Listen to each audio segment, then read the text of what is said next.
Is that recording? Cool, cool, cool, cool.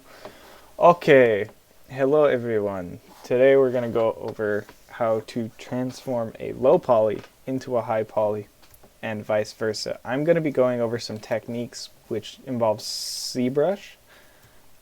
These techniques you do not have to do. These are just fast techniques I use to make my process a bit quicker. And I will also show you how you can do this in Maya. I will say Maya is much harder for getting these types of shapes to work in a three-keyable situation. Because if you look at it right now, there's a lot of stretching and stuff, and that's not a whole. So I will go over that, and I will go over how I decided on my low poly. Because this is my locker. Everything's evenly spaced, same size all the way around. Or the locks. These are all the same size. If you guys have any questions while we're doing this, please ask. As you can see, this is also, if I go to mesh cleanup, this is all go for it.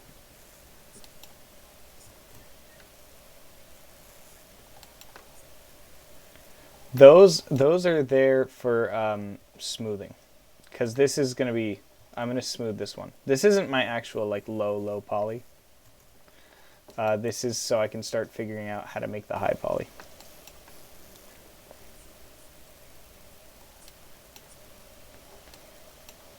It depends.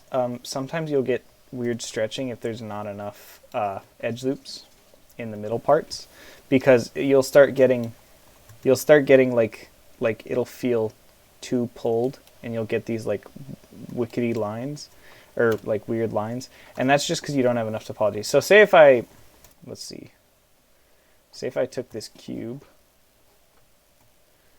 we're just going to scale this up, and we're going to make it roughly the same height. If I 3-keyed this, it's a cylinder, but if I take all these edges, bevel them,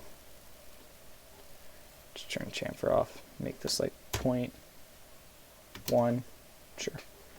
If I smooth this, I'm going to get some stretching in my bevel alone, because there's not enough edge loops throughout the entire piece. So if you just look at that right now, I add that in, you see how the stretching kind of squishes up? So if you don't have enough edge loops in the middle, it'll also stretch. So typically what I do is I just add a couple extra ones, because when I smooth it, then that issue isn't as much. And I'd probably do one this way too.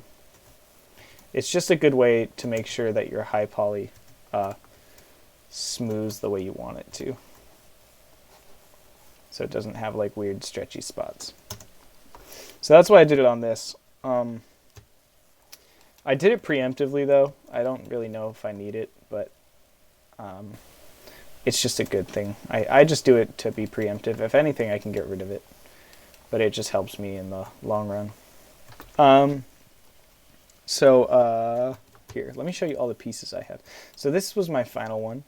These are my like lockouts where I was just getting shapes of stuff. So these are all just not, they're correct, but they're not like cleaned up. Like you see how I add extra like edges where I need them. Like I didn't need this middle one at all, but I put it in because I was getting some, I knew I'd be getting some stretching if I didn't put it in, if that makes sense. Same with like this edge here where I added this one in, which I can actually probably straighten. I was probably just too lazy, but I added that in. Didn't actually need that at all, but it helps with smoothing. So right now you can clearly see that this doesn't smooth well. The reason is because a lot of this is, since all of these are connected, trying to smooth this is going to be very difficult. Trying to get this to smooth correctly, especially with this area, is going to be very, very difficult, which is why I'm going to take it into ZBrush. A way to do it and get around that issue is by having these pieces not connected, if that makes sense. So basically, I would have the whole. Let me see. I'm going to just duplicate this out and show you. I'm going to just boop, boop. All right, is there any questions while I'm doing this? Show messages. No, it's just Yuki saying hi. And Dimitri saying hi. No, you're good. Alright, cool. Thanks, Yuki. So, what I will do is... I'm trying to see where I can cut this. So I'd take this. This goes all the way to there. Yeah. So this edge, I can take this edge, take that, take that. And what I'm basically going to do is do detach and then separate. If that doesn't work, I usually do extract. Separate. Alright, so sometimes it's a bit finicky. Just based off how it is. Oh, I didn't do the inside, that's why. So now I just do the same thing. I press detach, separate, and now I have this piece, and I have this piece. So what I'm going to do is basically clean this up. Just take all these edges. I don't need that. Don't need that. And hopefully, yeah, it just bridges it. Cool. Now, first things first. Since I did that, I don't need all these extra edges. It's not necessary. Oh, I might need that, actually. I think I just don't need these three. And I'm just doing this so it'll be easier. It's just cleaner. What I probably will do is just, actually, here, let's just do this. This will be cleaner. I can just snap these to there. This way I don't have all this extra stuff that I don't need. Why did I'm doing the same thing?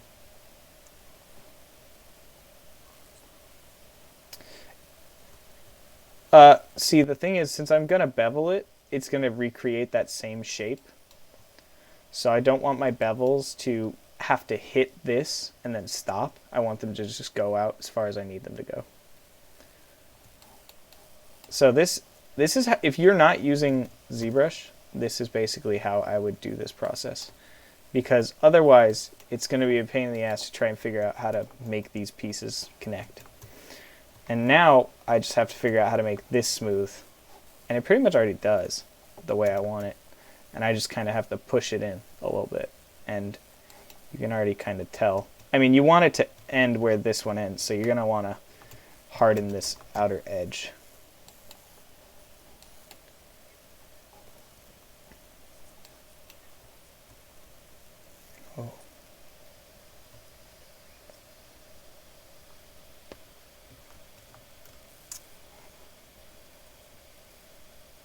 So for my high poly, the grate will be part of the door.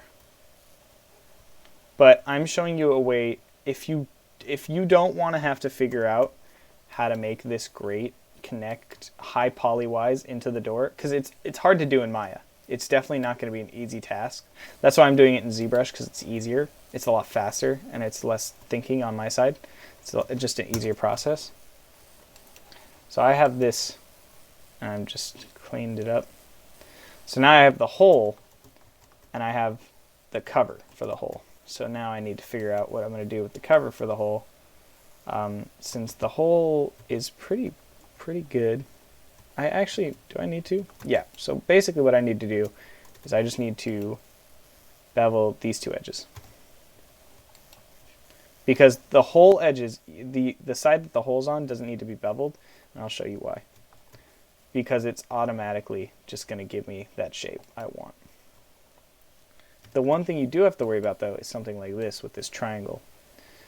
And I'm just going to delete it because I don't really need that. And since it's a hole, it'll automatically keep that shape. So now I have this shape smoothed. This shape, I haven't done it yet. Oops. But I will bevel this and that. We're just going to do that. And we're going to bevel it. I might have to clean this up a little bit, but for now that should work. Yeah, I'm going to have to clean it up a little, but that should be correct. Yeah, so you see how all of these triangles are causing this issue? They're causing that warping. So what I'm going to try and do is try and reduce the number of triangles going to that point. And since it's a high poly, what I'll probably just do is create another edge loop and just have it go down. and try and...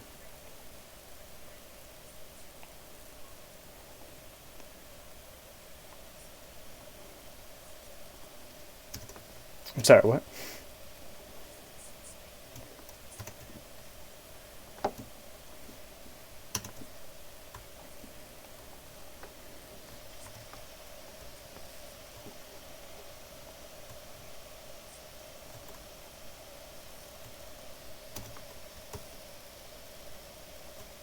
Yes? I'm sorry, I'm slightly confused by what you're saying. Just a little bit. But, so right now what I'm realizing is I think my issue is simply that these are not actually flat. Yeah. So I think that's why they weren't smoothing. Yeah. So another thing is triangles are not a huge deal on a flat surface because they'll just disappear. Like this side. This side isn't flattened yet, so for some reason this isn't flat. Don't know how I didn't do that. So we're just going to go to top view real quick. We're going to frame, press F. We're going to figure out how the hell I didn't make all of these flat. What is happening? There we go. And there's going to be a lot of extra edges I have to deal with, so, or vertexes I have to deal with. Oh god. So we're just going to see what's happening. I don't need this ring of vertexes. I need all those. I don't need this inner one, so I'm just going to deselect it. So right now what I'm doing is just trying to clean up any edge or any vertex that could be smooth and weird, or not flattening the way I want it to.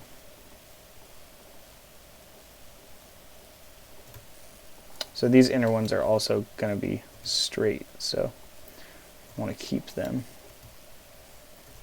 where they are. Yeah? Yeah? Yeah. Okay, cool. Yeah, those ones are going to be correct. So I'm just taking all these.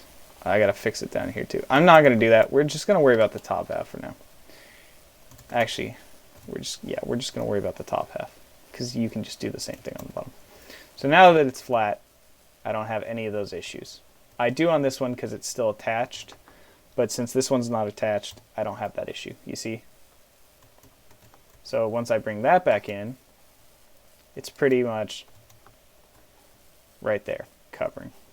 And you can't really tell the difference that much. The only issue is that there's no, you can tell that this isn't connected to this, basically. So that's one way you can do it. Does everyone understand that? Yeah? No? Yes. Cool. Now I'm going to show you the real complex way of getting this thing on. Yeah. So this is the Maya version. If you're just doing Maya, I highly recommend doing this. We can also do the Maya version where you make it work. Now, that's going to be a lot harder. For that aspect, I'm going to single out just these faces because I'm only going to work on this area. Because this is the spot. See the back? I just go to face mode and press Control 1 after I select them. Oh, sorry, my computer's slow because I'm recording at the same time. So here we see that it's connected, but we're also having this issue. So the reason we're having this issue is because we need a bevel. Simple as that, actually.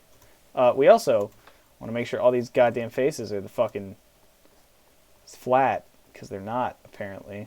Don't know how that happened. Sometimes that happens where you're fucking working on shit and you're like, oh, cool, it's not flat anymore. And then you're like, oh, I guess I have to redo it. Also, the reason I had to push back today is I had a job interview. So that was why I had to push back class to 6.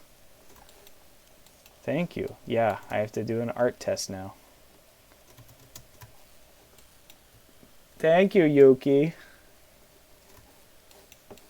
Yeah, it's terrifying and great all at the same time. So now I'm just waiting to find out what my art test is going to be. Okay, so this is flat. I guess the other one wasn't for some reason. So all we have to do, go to edge mode, select all these edges. And typically, since this is a flat surface, all I got to do is bevel these edges, and it should just solve my problem. See, but you see how thin that bevel is? The reason that is because right here, where this piece connects to this piece. So typically, you see how it's got like an extra edge? What I'm going to do is I'm going to actually get rid of this triangle altogether, because I don't want a triangle, especially not my high poly. And triangles are the devil. They are Satan's anus when they're on a curving surface. Oh, thanks, Yuki. Thanks, Teresa. So I'm basically just going to clean this up.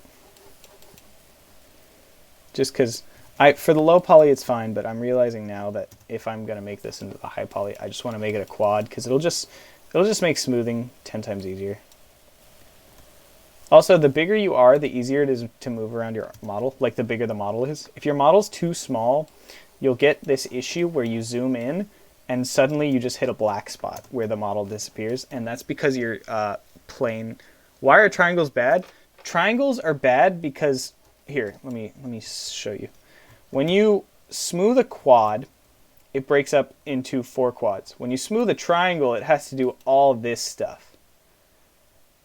So then it like starts messing with it. It gets all messy, gets all funky, and you don't want that.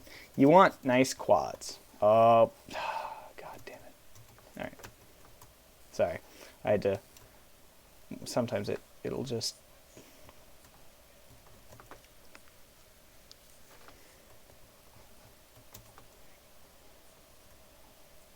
it'll still do it, but since it's a flat surface, it doesn't really matter all that much.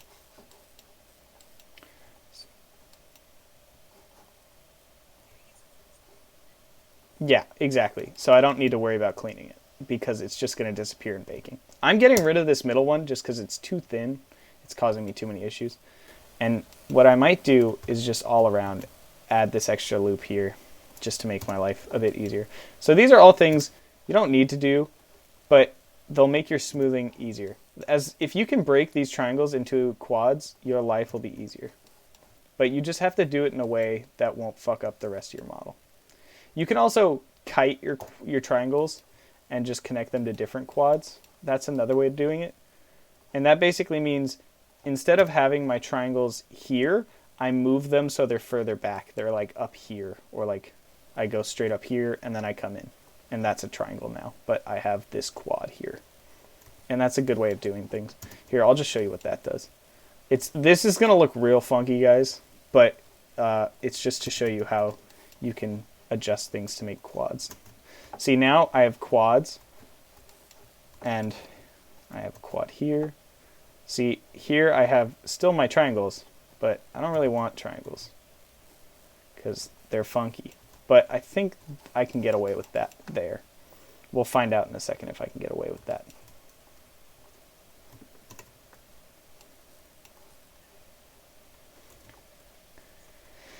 It would cause you issues because the shape of it is still a triangle. It's a weird thing where if I get rid of this and then smooth, it's gonna give me like an awkward stretch in the middle. If I leave, yeah, let me put it back in, and then it's still there, so it doesn't change anything. So basically, what I would probably want to do is just do another one of these where I can actually just make a triangle up there and then just connect this. So you can do this. You can make triangles on areas that are not going to smooth. So you see this area is going to smooth a lot because it has this piece coming off of it. But back up here, it's just going to smooth into a flat surface. So you don't need to worry about it as much. So see, as I slowly, oh, what is happening there? There we go. Oh, so this is happening because it's connected to other pieces. Don't worry about that right now. We're just working on this part. So you see how this is already looking nicer because I just made that into quads. Let's do one more. And you can see, quick backtrack. How do you know if your model is big enough? Okay, here. So you see, one second. You see the grid? That's my grid. This is the model. I just try and make it big enough that I can work with it. Then later on, when you're done, everything is proportioned correctly. Like this is proportioned correctly, but it's not the correct scale. Like if I was bringing this into Unreal, it'd be way too big. So I'd have to go and adjust the scale to the correct size for the engine I'd be working in. If that makes sense. Yeah. So you see, this is all messy right here, like all this. Give me a second. We're gonna deal with that in a little bit, but right now we're just gonna worry about these pieces because this is what we're working on. Oh, just the top half right now, but we're gonna work on the bottom half in a bit. So with this, I'm just trying to clear up the space and give myself some, like this is a messy way of doing it, but it will get me better results. Like you can already see how that's smoothing better. And I haven't even beveled this edge yet, and that'll make it even, it'll make it even smoother. Also, typically, when you have quads, you want to stack them so they're like completely vertical. Also, you don't want these lines. So if I put these lines close together, when I smooth it, it's going to create a pinching right here because of how close they are. So typically you want to just make it, if you can, directly on top of the piece, because this will be the best case scenario. Yeah, it's already looking nicer. So we still have this issue. Easy way to fix that is bevel. So now that I have everything as quads, I go to this mode, select my edges. I'm not going to worry about the back side right now. We're just going to worry about the front side. Select my edges, and we're going to press Control Bevel. Now, we have our bevels. The issue is that we have to bevel on the inside. So, oh, see, whenever I undo my bevels, it'll do that. It's just showing me that I'm missing the model, or that I'm in a selection mode. So we're going to go to Edge. We're going to do that again. Boop, boop, boop, boop. So yeah, this is typically not what I do when I'm doing high polys of this type of stuff. I'll just take it into ZBrush because it's a much faster, cleaner way of doing it. But I'm just showing you guys this so you have the understanding of, like, this is an option. It's a longer process. It's a lot more finagling, but you can do it. So now I'm going to bevel. We have our bevel. Cool. Chamfer off. So we keep our edges. Go 3 key. And voila. We have a smooth bevel all the way around. Now, one thing to notice. You have an end gone right here. It's easy fix. You take it. Give me that point. Boop. See, this is a quad. Just cut the quad in half. You have 2 triangles, and now it's a quad. So I have this now, and it actually is connected. What I would say for this is that it's too small of a connection. I would typically, what I would do is this bevel is too thin. I'd probably make it bigger. I'd probably make it closer to that. Because I actually want to see that highlight in between, because that tells me that it's connected. That tells me that it's touching. Does that make sense? Oh! Okay, yeah. Does that make sense? So typically I'd want it to look something like this, where you have a nice big highlight.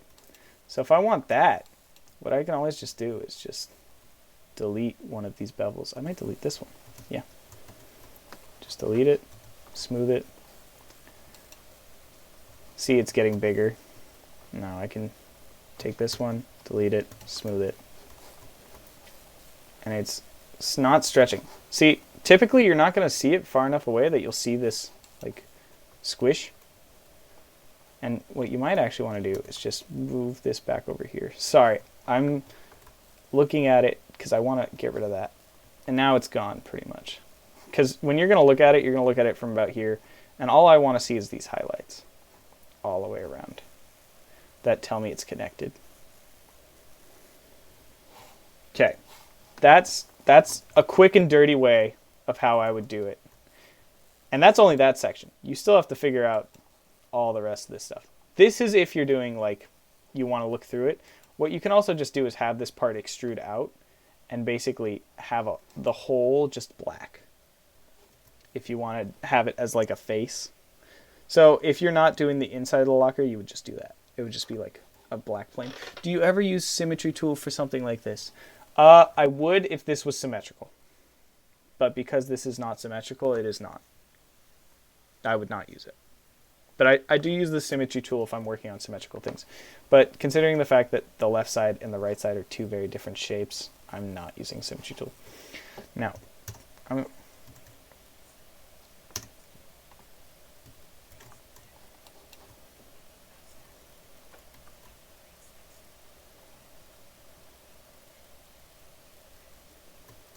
basically what I would do is I would work on this.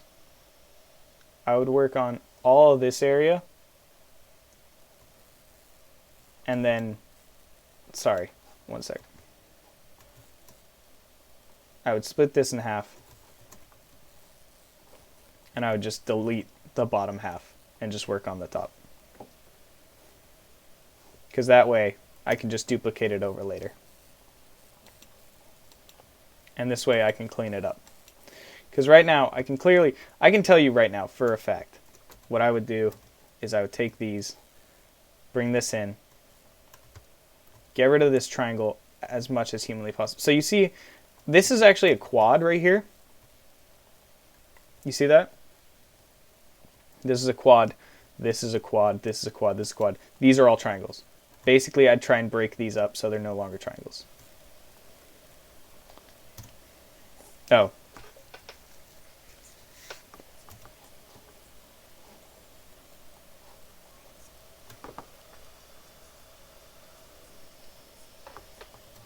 What you can also just do, yeah, you can just flip it. You can just literally like delete all that section. Whatever makes it easier. That's why typically I work on one side at a time, because I can just copy and paste. And I'm getting, huh?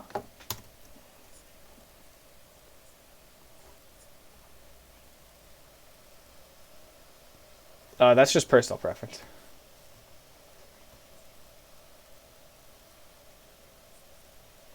If you feel finicky about mirror mode, what you can do is literally, see, take this object. I'm just going to duplicate it. Go to scale X, press -1. And it mirrors it across the X-axis. And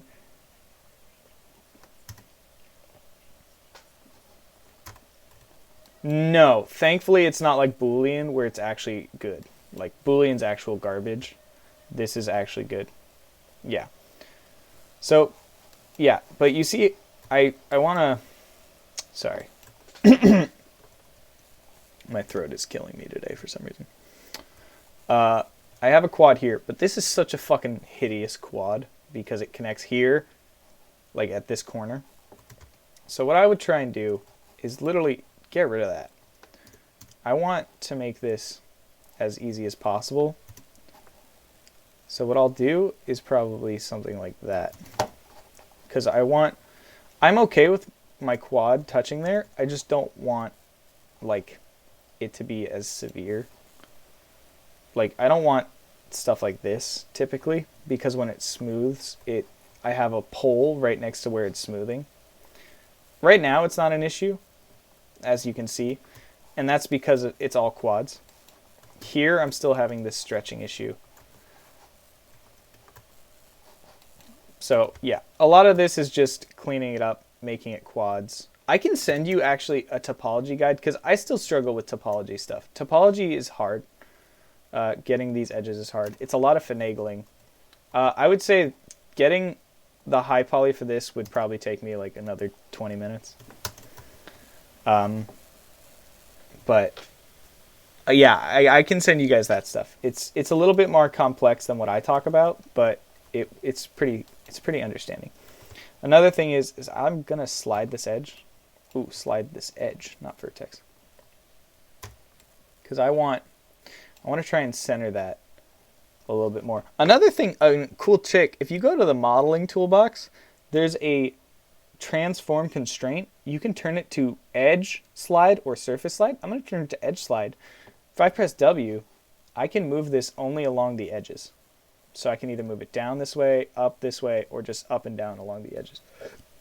And that's super useful if you just want to move something in between edges that is a vertice, because edge mode allows you to automatically do it. But I can't do that in vertex mode. And that's just going to help me with smoothing a lot, because yeah, we're still going to have this issue because these quads are not connected to anything. But right now, that's just helping me make quads. So all of this is just making quads because it smooths so much better. High polys don't need quads, but if you have them, it'll make your smoothing process 10 times easier. So typically for high polys, I try and make everything as quad dependent as humanly possible. So I'll take this, and what I might do is just take this whole edge, realize it goes all the way around, and I'm like, fuck it. We're going to go edit edge flow. And that doesn't work on the top, but it works on the bottom. So what we're going to do is deselect the top half, because we don't want that to happen on the top half. And then we have the bottom half, we go edit edge flow, and it'll fix it for us. Here it has this issue because it brings the bottom one down a bit, so you just have to finagle it back into place the way you want it and push it back out. Oh. But since I have the constraint on, I have to do it that way because I want it to curve. So I'm just adjusting this by hand. You can adjust stuff by hand. Don't focus too heavily on the tools. Like, it's okay to do stuff by hand. And what I'm realizing right now is I don't even know if I need this. So I could just delete it, but I don't know if I want to, because it does provide a decent like edge flow for my thing. I know for a fact I don't need this one. I can get rid of that, because when I smooth this, it'll be easier if I don't have anything in there, just for me personally.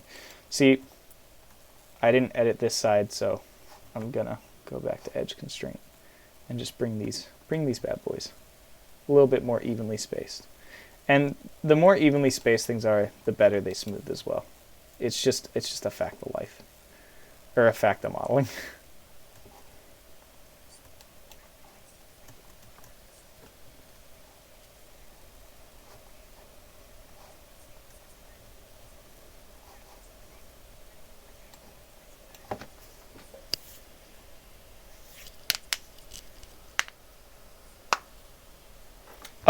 I recommend if it's handmade, it's not perfect. So if you move, like this top half is different than the bottom half. That's fine, because this metal piece is not going to be the exact same as this other metal piece. But the fact they're close enough shows that it was handmade.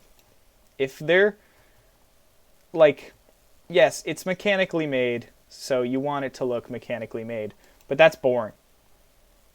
That doesn't show your art skill, and it doesn't make the object interesting. You want those little differences because they provide detailing to the object. It also gives you history for the object. So basically it's like a good 3D artist will make its own history for the object.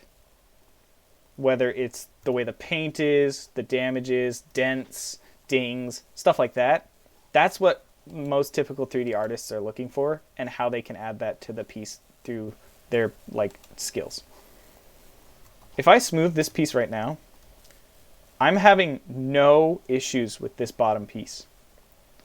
I have this issue here, but that's going to be dealt with in a second. But if I smooth, all this outer piece is very clean.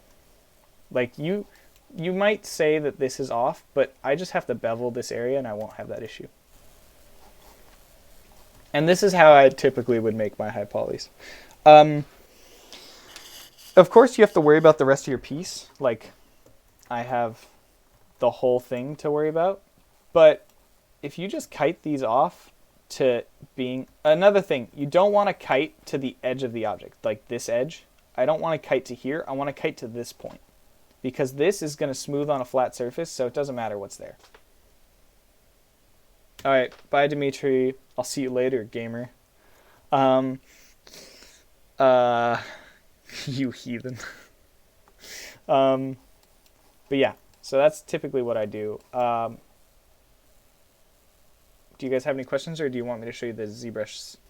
Oh, hi, hi, Ash, you beautiful man.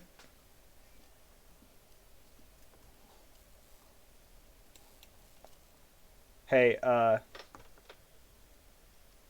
yeah, Yuki, I'm reading. Is there a free way to get Z? Yeah, Yuki, yes. How do you think I have ZBrush? You think I fucking pay for that shit? You think I got $400 to pay? Hell no. Um, yes, I. If you guys want, I can send you how to get free ZBrush. If you guys want to do the way I do it, please. Okay, yeah, I can do that. I'm using the most recent version. It doesn't really matter for the technique I'm about to show you.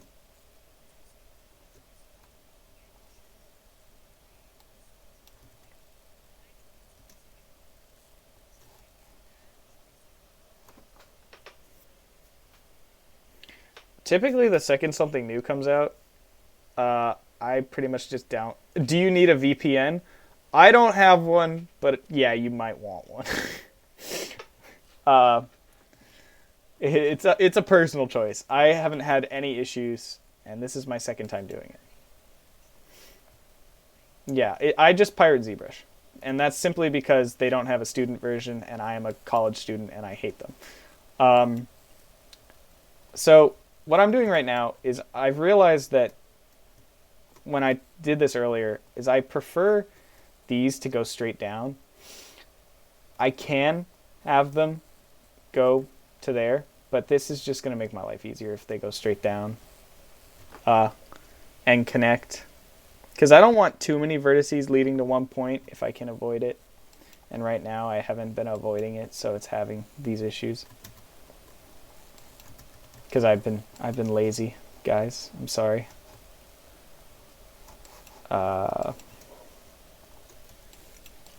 So I'm gonna go back, delete this inner edge because I don't want it. It's not really needed for what I'm doing. So I'm just gonna get rid of it. And it's taking up too much space. So, or not too much space, but it's causing me too many issues. So typically what I might do is actually clean this up and then take it to ZBrush. But I'm just going to show you what I do in ZBrush with this. So what we're going to do is we're going to take this piece, we're going to go, before we do anything, we're going to do a cleanup on it, see if there's any fucking n-gons and shit. There's n-gons right here. What's happening? Do I have extra vertices? Nope. Yeah, I got two vertices right there, so I just got to merge them. So typically to check if you have two vertices, just look here where it says verts, select that one point, and if you have two, just merge vertices. Quickly what I'm going to do is make sure that all these faces here are flat. There's no fast way to do this because I'm an idiot and most of this is triangles, so I'm just going to have to select things. Thankfully, a lot of these are quads. I'm going to sneeze. Oh, I've been having like an allergy week. I don't know what's going on with me. I think I might be dying. Oh, bless. Thanks, Yuki. Hey, wait. You can't die. Why not? I paid good money for this class. Okay, Yuki. I was like, do I charge for this class? And then I was like, fuck no. People in college don't have money.